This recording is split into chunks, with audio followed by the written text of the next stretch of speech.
আসসালামু আলাইকুম। আমি প্রতিনিয়তই চেষ্টা করি বাইক রাইডার পিলিয়ন তাদেরকে সচেতন করার চেষ্টা করি যে দেখুন এই বাইকটার না আছে কোনো নাম্বার।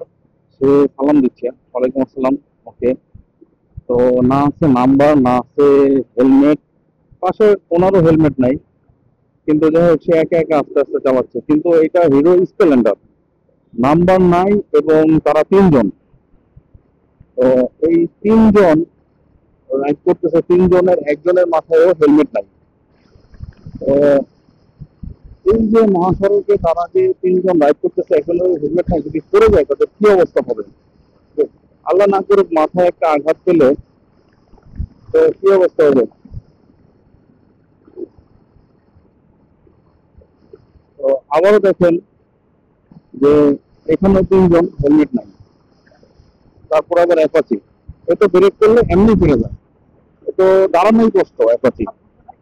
আসলে হেলমেটটা পরাটা খুবই জরুরি। আমি বারবার বলি যে আপনারা হেলমেট পরুন, হেলমেটের কোনো বিকল্প নাই। এই যে তিনজন, বেশিরভাগই তিনজন করে বাইকে, তারপরে আবার বেশিরভাগই দেখা যায় একজনের হেলমেট নাই।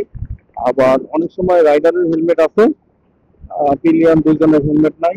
আবার কখনো কখনো দেখা যায় হেলমেট আছে কিন্তু তারা হেলমেটটা খুলে হাতে নিচ্ছে, আবার পুলিশ দেখলে হেলমেট করছে। কখনো আবার সামনে হেলমেট ঝুলানো আছে বা পিছনে হেলমেট ঝুলানো আছে, করছে না। তো এই জিনিসগুলি আসলে করেন। হেলমেটটা আসলে আপনার সেফটির জন্য অবশ্যই হেলমেটটা পরবেন। আল্লাহ না করুক, আমরাও চাই না যে আপনি একটা অ্যাক্সিডেন্টলি আপনার কিছু হোক। আমরা চাই যে কিছু হলে যেন আপনি অন্তত আঘাত না পান। হেলমেটটা তো এই কারণেই দেওয়া হয়েছে বা বাধ্যতামূলক করা হয়েছে। তো আমরা আশা করি আপনি ভালো মানের একটা হেলমেট ব্যবহার করবেন। ভালো মানের সার্টিফাইড হেলমেট আসলে খুব বেশি একটা দাম না এখন। আপনারা তো ভালো ভালো বাইক ব্যবহার করতে পারেন।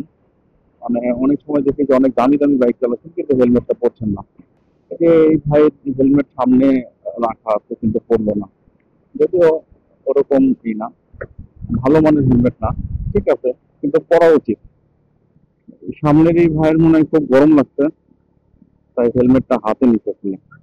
আসলে ভাই গরমটা, রোদে তো চেহারা জ্বলে যাচ্ছে, কিন্তু ভালো মানের একটা হেলমেট আপনার হাতে থাকা সত্ত্বেও যদি আপনি না পরেন, তাহলে আপনি কিভাবে স্মার্ট হইলেন?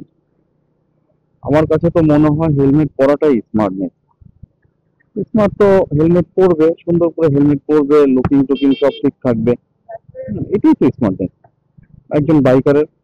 একজন বাইকারের সব কিছু থাকবে, একটা গ্লাভস থাকবে, একটা উইন্ড ব্রেকার থাকবে, বৃষ্টির জন্য রেইনকোট থাকবে। তো সময় মতো এগুলি ব্যবহার করবে, নিজেকে সেফ রাখবে। এটাই তো আসলে হওয়া উচিত। কিন্তু আমরা কি এটা করি? আমরা এটা করি না। দেখুন সে হেলমেটটি হাতে নিয়ে রাখছে এবং তার হেলমেটটা কিন্তু খুবই ভালো মানের, এবং বাইকটাও খুব ভালো মানের, R15। বাইকটাও ভালো মানের। তো আরোহী গাড়িগুলি তো অনেক স্পিডে চালানো যায়, অন রেডি পিক আপ অনেক। তো সবকিছু মিলে কন্ট্রোলও ভালো। তো কন্ট্রোল ভালো, ভালো মানের বাইক, এর মানে এই না যে আপনি অ্যাক্সিডেন্ট করবেন না। বা সড়কে দক্ষ অদক্ষ সকল রাইডাররাই আছে। আপনি একেবারেই প্রথমেই দক্ষ হয়ে ওঠেননি, এই সড়কে অদক্ষ থেকেই দক্ষ হয়েছেন। তো আপনি তো আমরা আশা করবো আপনার কাছে যে আপনি একটু হেলমেট ব্যবহার করবেন, গ্লাভস ব্যবহার করবেন। এটা আপনার জন্য সতর্ক, মানে আমরা শুধু সতর্কই করতে পারি আপনাকে, কিন্তু আপনাকে জোর করতে পারি না। যেটা হয়তো যখন চেক পোস্টে পড়বেন, পুলিশ আপনাকে বাধ্যতামূলক হেলমেট পরাবে এবং মামলাও দিতে বাধ্য থাকবে, তখন তো মামলাটা খাইতে বাধ্য হবে। তো এই কারণে একটু সচেতন করলাম। ইনশাল্লাহ আমরা চাই আর কি যে আপনাদের এই সঠিক জ্ঞান বা সঠিক বুঝটা আল্লাহ তাআলা দেখ, যেন আপনারা সঠিকভাবে বাইক চালান এবং নিয়ম মেনে, আইন মেনে রাইড করেন। এটা আমাদের চাওয়া আর কি।